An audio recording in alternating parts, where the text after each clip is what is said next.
Haleluya. Shalom. Kumaila Hakimah, begitulah nama anak muda yang cantik, yang cerdas dan luar biasa. Disebut-sebut penista Islam paling parah dewasa ini. Dan dia mengisi berbagai macam acara dan didatangi oleh banyak orang, termasuk yang sudah terkenal dari YouTubers, yaitu Ade Armando. Tapi saya tidak membahas itu, saya akan mau mendengar penjelasan dia, Kumaila, tentang Isra Mi'raj. Tahun Hijriahnya belum ada, masih tahun 0. Karena Isra Mi'raj terjadi kira-kira setahun sebelum Nabi hijrah, yang mana itu sudah masuk di tahun 10. Hari peringatan Isra Mi'raj merupakan hari libur nasional Indonesia. Tapi sebenarnya Isra Mi'raj itu ceritanya gimana sih? Yang kita peringati itu apa sih? Peristiwa Isra Mi'raj ini terjadi pada bulan Rajab tahun 621 Masehi. Tahun Hijriahnya belum ada, masih tahun 0. Karena Isra Mi'raj terjadi kira-kira setahun sebelum Nabi hijrah, yang mana itu sudah masuk di tahun 10 kenabian. Tahun ke-10 Nabi jadi Nabi. Ke-11. Di Quran, kisah ini diabadikan di surat Al-Isra ayat 1 yang bunyi potongan ayatnya, Subhanalladzi asra bi'abdihi lailam minal masjidil haram ilal masjidil aqsa allati barakna haulahu. Maha suci Allah yang telah mengisrokan, memperjalankan Nabi di malam hari dari Masjidil Haram ke Masjidil Aqsa yang kami berkati. Isra itu artinya perjalanan Nabi dari Masjidil Haram di Mekah ke Masjidil Aqsa di Yerusalem. Sementara itu Mi'raj itu artinya perjalanan lanjutan dari Masjidil Aqsa ke langit ketujuh. Langit ketujuh sebutannya adalah Sidratul Muntaha. Sidratul Muntaha secara bahasa artinya pohon yang ada di langit paling atas ya. Sidar itu sejenis pohon. Nabi Muhammad melakukan perjalanan ke langit ketujuh, berangkat dari Mekah menuju langit ketujuh via Yerusalem, hanya memakan waktu kurang dari semalam. Ngomong-ngomong, jarak dari Masjid Haram ke Masjid Aqsa itu 1462 km. Jauh banget tuh. Dari Pandeglang ke Banyuwangi, ujung ke ujung Pulau Jawa, itu aja cuma 1100 km. Nabi bisa cepet banget travelingnya, soalnya beliau naik buruk, seekor hewan yang mirip keledai, tapi bisa ngebut, bisa terbang. Nabi juga jalannya sendirian, sama malaikat sih. Maksudnya nggak ditemenin manusia lain. Dan perjalanan Isra Mi'raj ini nggak ada saksinya. Sebagai tambahan konteks, waktu itu Nabi juga nggak punya istri ya saat itu. Khadijah belum lama meninggal. Selain sedang berduka karena istrinya belum lama meninggal, di tahun yang sama Abu Thalib, paman kesayangan Nabi, juga belum lama meninggal. Untuk menyimak detail ceritanya, bisa ke YouTube Forbidden Questions episode Isra Mi'raj ceritanya gimana sih? Referensi selalu aku cantumkan di kolom deskripsi ya.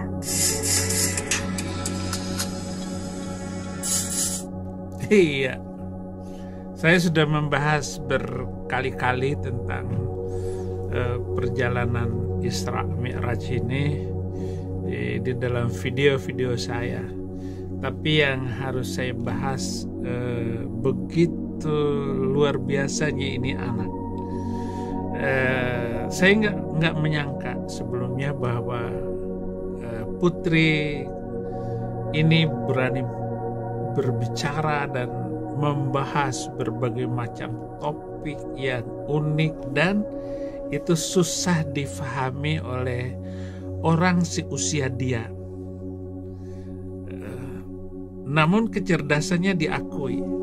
Biasanya ini yang akan membahas yang begini nih Ustadz seperti Somad, Adi Hidayat, Agi, pokoknya ustadz-ustadz besar. Tetapi kalau orang semacam Kumaila itu wanita yang sempurna. Mungkin Kumaila ini adalah anak kedua, kakaknya laki, anak kedua, dan Hakimah berarti bijak, wanita anak kedua yang bijak dan pemberani tentu saja, karena semua contoh-contoh pembahasan dan kata-kata dia tadi tidak ada yang salah, tidak ada yang perlu dipertentangkan. Cuman kalau saya mengambil lelucon kalimat-kalimat saya untuk menggugah pendengar, tentu akan, walaupun bentuknya lelucon yang menyakitkan tentu saja, karena saya sudah nggak percaya lagi dengan keyakinan itu dan agama yang dibuat sedemikian rupa seolah-olah benar, kan begitu. Mana benarnya? Kan tidak bisa. Apalagi semua ahli mengatakan tidak ada saksi dari manusia. Dan kalaupun ada saksi-saksi yang dibuat, itu cerita-cerita selanjutnya, yaitu cerita yang ditambah-tambah. Bahwa cerita Isra Mi'raj ini adalah cerita yang ditambal sulam, tambal lagi. Dan kelihatan sekali seolah-olah benar, karena dari timelinenya, ya misalnya timeline, begitu Nabi ini sampai ke Masjidil Aqsa, itu ilal Masjidil Aqsa alladzi barakna fi haulahu linuriyahu min ayatina innahu huwas samiul basir. Itu ayat kata-kata yang tidak disempurnakan oleh Kumailah tadi. Tetapi begitu sampai di sini di Masjidil Aqsa ini, Muhammad itu menjadi imam sholat 2 rakaat. Sementara Isra Mi'raj ini adalah perintah perjalanan beliau menuju langit untuk menerima sholat 5 waktu. Loh, kok sebelum bertemu naik ke langit kok ada sholat 2 rakaat? Ini juga aneh, sebuah keanehan, timeline yang salah kaprah, skenario salah. Artinya betapa banyaknya penambahan cerita yang dibuat-buat entah oleh Muhammad sendiri atau oleh sahabatnya, menjadi rangkaian cerita yang luar biasa unik. Tetapi kata Kumailah, ini dongeng, ini dongengisme, sebuah dongeng yang tiada tara bandingannya. Tetapi hebat lagi, setelah para Habib ini, katanya ada Habib yang mampu melakukan Mi'raj itu ke langit itu 70 kali dalam sehari. Kan lebih hebat turunan si Ba'lawi ini daripada Kanjeng Nabi. Tapi kita singkirkan dulu ini cerita. Yang saya maksud bahwa kok tiba-tiba ada cerita sholat 2 rakaat sebelum naik menerima perintah sholat. Dari mana ceritanya? Mestinya dari langit baru turun ke, umpama turunnya ke Masjidil Haram, yaitu di Mekah, bukan turun di Palestina atau di Masjidil Aqsa. Harusnya turunnya di Mekah ini, baru memimpin sholat untuk para nabi-nabi sebelumnya. Sementara nabi-nabi sebelumnya itu berjumlah 123.999. Karena menurut cerita Nabi itu jumlah para nabi semuanya itu 124.000. Berarti 124.000 kurang 1, karena Muhammad sendiri yang jadi imam di depannya itu, maka makmum di belakangnya itu ada 123.999. Satunya adalah Muhammad. Tapi kan tidak dijelaskan berapa orang nabi sebelumnya, nggak diceritakan. Ini kan hanya karangan saya berdasarkan omongan beliau.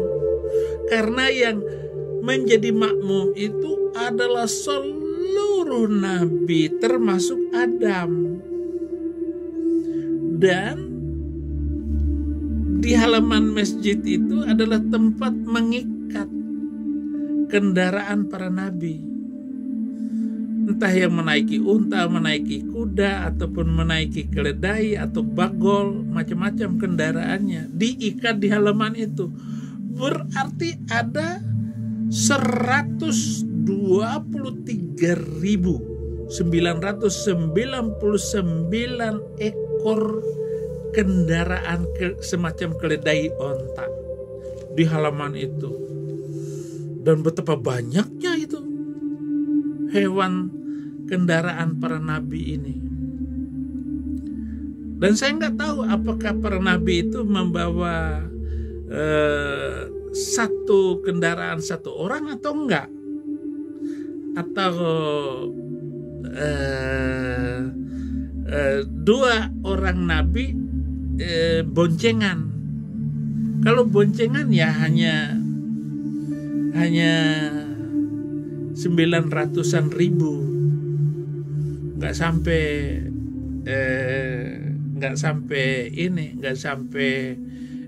100.000, ya 90.000 ekor onta atau keledai, atau kalau ada nabi itu tinggal di India ya bawa gajah lah. Ini kan rekayasa pikiran saya, tetapi pertanyaannya, kenapa sholat belum diterima, dia sudah memimpin sholat 2 rakaat? Halo Kiai, Ustadz, ini berdasarkan cerita dia gitu. Kan asik. Nah, Isra Mi'raj itu sendiri adalah perjalanan Nabi yang diyakini umat Islam terjadi dalam 1 malam, bahkan kurang dari 1 malam, karena subuh-subuh sudah datang, berarti setelah maghrib baru terbang, dijemput oleh Jibril dengan seekor bagal berkulit putih, tetapi wajahnya perempuan cantik, rambutnya panjang, terurai. Nah, peristiwa ini terdiri dari 2 bagian, Isra dan Mi'raj. Isra perjalanan malam dari Masjidil Haram ke Masjidil Aqsa, Ka'bah ke Baitul Maqdis, dengan menaiki buruk, seekor burung bersayap yang menyerupai kuda. Mi'raj kenaikan Nabi Muhammad dari Baitul Maqdis ke langit ke-7 menuju Sidratil Muntaha, sama menggunakan kendaraan yang sama. Peristiwa ini merupakan salah satu peristiwa penting dalam kalender Islam dan diperingati setiap tanggal 27 Rajab.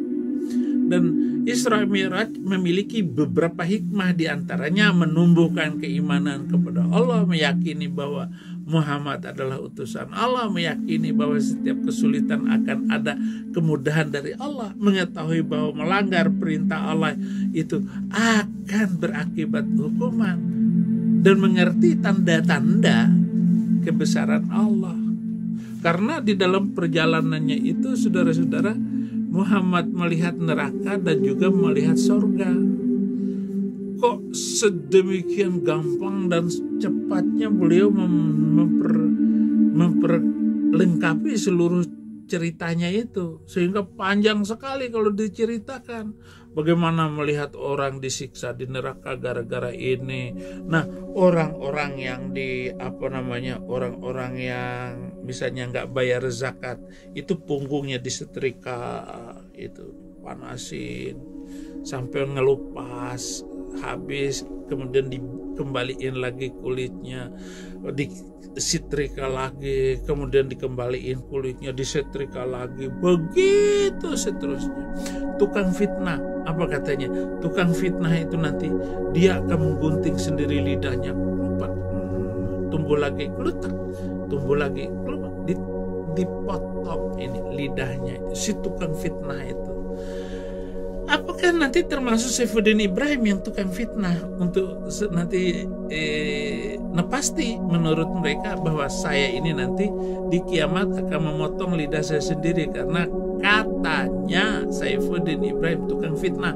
Memfitnah apa? Memfitnahi agama Arab. Kan begitu? Setuju nggak anak? Kasihan anak-anak saya, nanti anak-anak saya terutama yang gede-gede itu ngelihat itu tuh, lihat tuh bapak saya dulu kan ini menghina agama kita. Benar kan? Saya nggak percaya. Kemudian bagaimana sorga itu begini, begono, begana, itu dibayangkan. Tetapi dalam Isra Mi'raj itu tidak diceritakan apa seperti di hadis yang lain yang tidak berkaitan dengan Isra Mi'raj. Itu tidak ada cerita tentang tidur dengan 72 bidadari. Semua ngarang semuanya tanpa saksi. Tidak ada saksi yang melihat.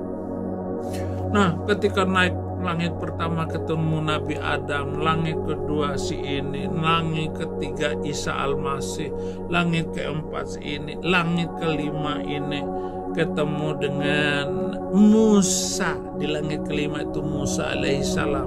Dan setiap langit ini katanya Muhammad itu ketuk pintu langit, tok tok tok tok. Siapa?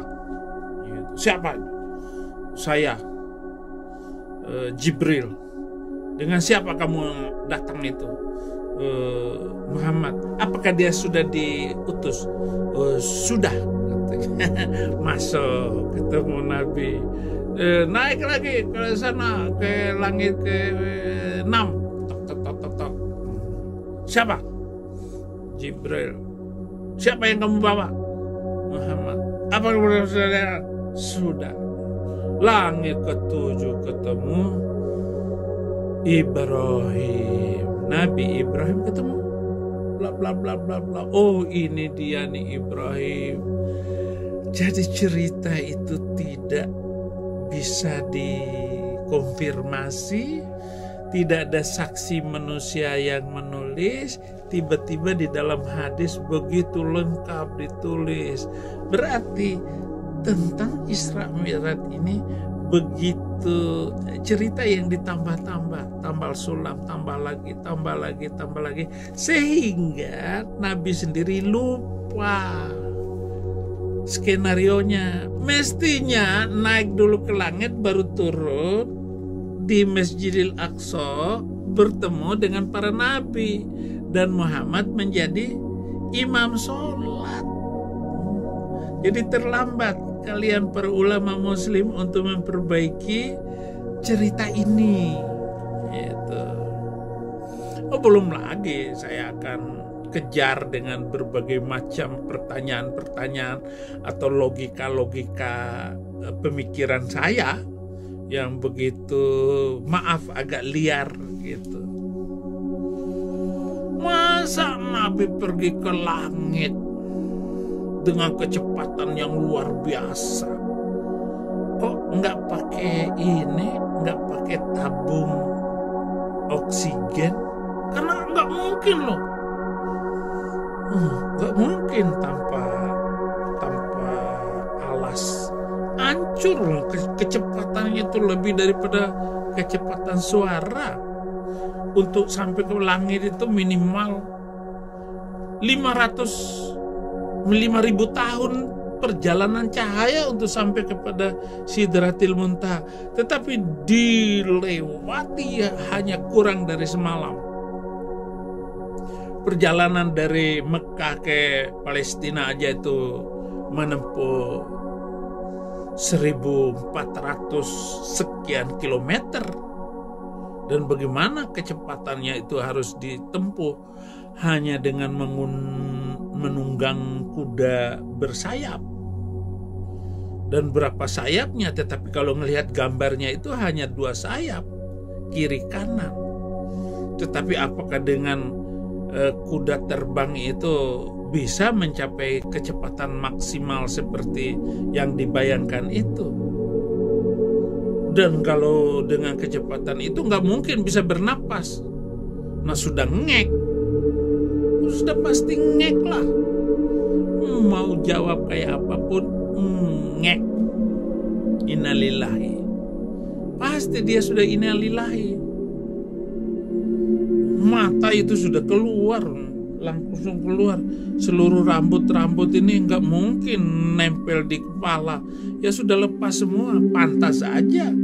Beliau nggak ada fotonya, tidak ada gambarnya. Kenapa? Kalau digambar ya rusak lah seluruh gambar. Siapapun yang menggambar. Tapi kan saya temukan gambar-gambar di internet, gambar wajah Sallallahu Alaihi Wasallam itu yang pertama. Itu tanpa oksigen dan tanpa helm penutup. Walaupun ada helm itu pun ya pasti pecah, hancur. Mungkin karena ada kata haulahu linuriyahu min ayatina.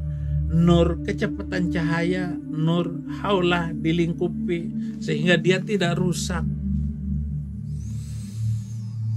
Ya boleh saja saudara-saudara, ini kan pemahaman saya. Tetapi kalau dengan Kumaila tadi, waduh, ini hasil doa saya agar ada orang dari sono yang menistakan keyakinannya sendiri. Dan inilah Kumaila. Terima kasih banyak ya Kumaila, saya sudah mengerti apa makna penderitaan dan kesusahan saya sendiri. Sampai saya ikut-ikut untuk merevisi ataupun mengomentari, mereaksi video kamu. Dan tentu saja seperti Dodi Sofriadi ataupun Harry Pras, mu'alaf on itu sudah nggak bisa cukup dengan satu Kumaila. Oh, itu Hani Kristianto katanya, kalau si Kumaila hafal Quran dia kasih satu rumah katanya. Weh, kasihan juga. Mau hafal mau enggak, saya sudah hafal Alkitab. Saifuddin Ibrahim hafal Alkitab. Nggak percaya? Saya nggak perlu rumah. Tuhan Yesus sudah menyiapkan rumah bagi saya. Hafal Alkitab. Mau bahasa apa saja, saya hafal. Al-Quran hafal, Abi? Hafal. Ayo coba. Al-Quran. Udah hafal. Selesai. 114 surat, 30 juz, 6.666 ayat. Selesai, hafal. Pendeta Saifuddin Ibrahim hafal. Alhamdulillah. Haleluya. Amin. Terima kasih, Tuhan Yesus memberkati.